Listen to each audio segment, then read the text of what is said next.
Reining in the arm's length agencies. That is the topic of tonight's byline. There's some rather scandalous news coming out of the Ontario transit agency Metrolinx. Now, if you live in the Greater Toronto Hamilton area, you know all about this behemoth tasked with making hundreds of kilometers of subways, streetcars, bike lanes, you name it, across the province over the next few decades. But this isn't just a local story. It's a warning for all Canadians, so stay with me here. An internal audit unearthed by the Toronto Sun has found that Metrolinx employees have been scoring some pretty sweet perks, courtesy of you, the taxpayer. You see, they've developed promotional partnerships with various high-profile events. They gave 30 grand of tax dollars to the Toronto Film Festival to be a sponsor, and in turn received tickets to red carpet galas, screenings, and fancy parties. It was also revealed that they were the partner in an NFL game in October 2011 between the Buffalo Bills and the Washington Redskins.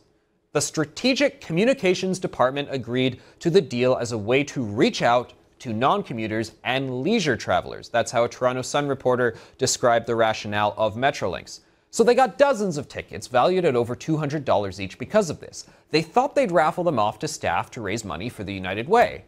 Okay, but that didn't go anywhere, so instead they just sold them off at a massive discount to staff. This is a big problem. Why is a public sector agency sponsoring events? Why are public employees getting cheap or free, big event tickets underwritten by the taxpayer? Why is a public sector agency even advertising, period? They have a monopoly. What is there to promote? And besides, Metrolinx is just the top-down manager. It's not a service.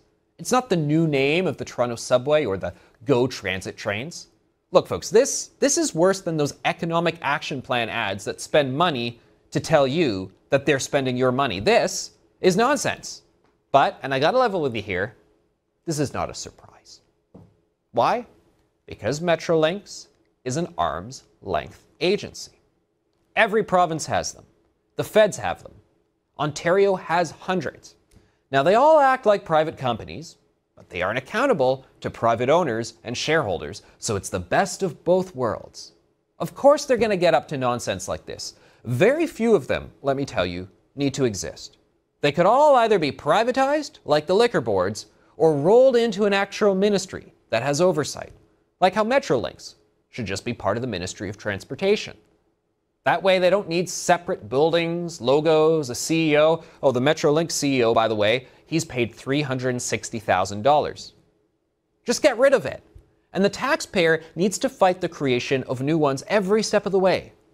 Politicians love to create them, these agencies, because they can say they're doing something to solve a problem and then push it away in the corner. But when you look at how they're structured and what they get up to, well, it's pretty clear. Arm's length agencies are the problem. And that's the byline. We need to continue moving forward on a long-term plan that's already underway. With full funding in place for priority projects, construction has already begun. It will take time, but we're already making up for lost time. It will take money. Metrolinx has a plan for an integrated regional transportation network. We've done our homework. Now we're getting to work. We're here, start to finish. More advertising. Does it ever end? Toronto Sun columnist Christina Blizzard joins me now from our Toronto studio. Christina, thanks for joining us for an update on all the Metrolinx shenanigans. I gotta ask you, first of all, when this story came out, were you at all surprised by it? Absolutely not, Anthony. And you're quite right. These arm's length agencies are simply a giant waste of money. Don't forget, the Metrolinx has already been scrutinized by the Auditor General for its Presto card. You'll remember that's costing $700 million. And the Auditor General, in a scathing report on the Presto, the fare card, said that it's probably one of the most expensive fare cards in the world. And there was no need to reinvent the wheel on this fare card, which is what Metrolinx did. Just across the river in Gatineau, Quebec, they've had a fare card up and running for years. So this agency does not have a good track record. It was yet another one of these supposed arm's length agencies spawned by the Liberal government, this alphabet soup of agencies that was supposed to take the decision-making away from the politicians and hand them have them done by an agency. It hasn't worked. You saw what happened with the subway decision. That has become a political football. In the by-elections, we saw that once more, where it's back and forth, chop and change as to whether they're going to build LRTs or subways. I think that's a really interesting point you bring up, taking away from the politicians, because and these agencies, they have control over these plans for many municipalities, and they really sort of force them to sign on to it. You just no longer really have council getting involved in the nitty-gritty. And I love this thing Doug Holliday said recently, the former Toronto City Councillor, newly elected Ontario MPP. He said he prefers these projects to be done small, bite-sized, one at a time. Say what you want about former Mayor Mel Lastman. That Scarborough line, well, it was built. I mean, what other plans can we say that for? If they had built the subway, if they had built 2 kilometers of subway a year for the past 20 years, we would not be in the mess we are now. That apparently was too simple an approach. We haven't done that, and now we just end up with a system whereby we get this very expensive agency. I suspect this is just the tip of the iceberg. As I said, we've had the Presto card, $700 million. Now we find out this. If they have this sense of entitlement over TIFF, over the International Film Festival, and over football tickets, it kind of makes you wonder what else they've got a sense of entitlement over.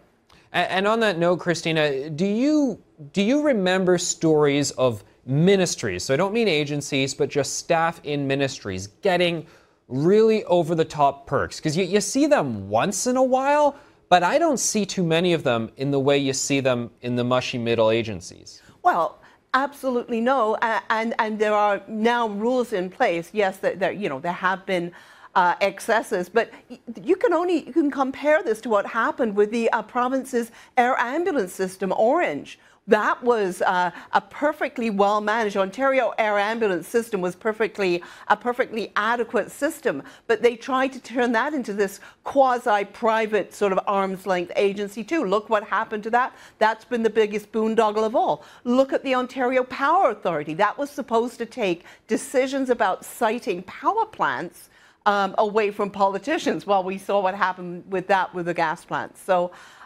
This is absolute nonsensical, and the Liberal government has been notorious for creating these this web of arm's length agencies, which have just become sort of cushy landing places for all their friends. I know they've created new ones with the LINs. The Ontario College of Trades is just being set up, and I can't help but feel, whether it's the Orange expense scandals or these, I'm not going to call this an expense scandal at Metrolinx. It's just not what a public corporation should be doing. And I feel like they're doing it because they're not answerable to politicians or the voters, and they're not answerable to their shareholders.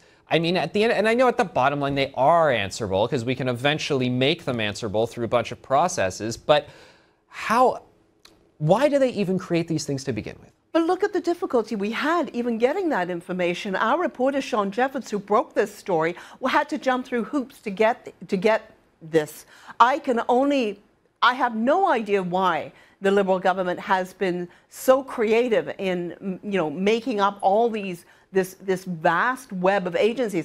I think part of it is that the politicians now are so absolutely terrified to make a decision and stand by it that they want to sort of contract out decision making. They are scared to make unpopular decisions because they might lose an election. I think Metrolinx was simply was the goal, I believe, was to give them a way of dissociating themselves from difficult decisions and saying, no, look, we didn't, you want a subway Scarborough? I'm sorry, we have nothing to do with it. It was the arm's length agency. You see this happening over and over again. It's weak-kneed politicians who can't or won't stand behind their decisions. And Christina, that theory makes me so angry because if it's true, and I think it is, I think you make a good point. I mean, what do they think being a politician is? It's just crazy. The $1 million question, before I let you go, sorry, the $565 million question, the gas plants cost. Oh, yeah. What can voters do, whether they're in Ontario or any other province, to just stop the creation of these things? It is well, I think what you have to do is change the government, because this government, if the Liberal government gets another mandate, we know we're heading into an election probably within 6 months, I would think. If you give them a majority mandate, they will just take that as an endorsation to push ahead with more of these ridiculous ridiculous costly arm's length agencies. Change the government is the only thing you can do. That's Christina Blizzard joining us from the Toronto Sun. Folks, send me your thoughts on this and more. Anthony.Fury@sunmedia.ca. What do you think is going to be the next thing that they hand over to an arm's length agency?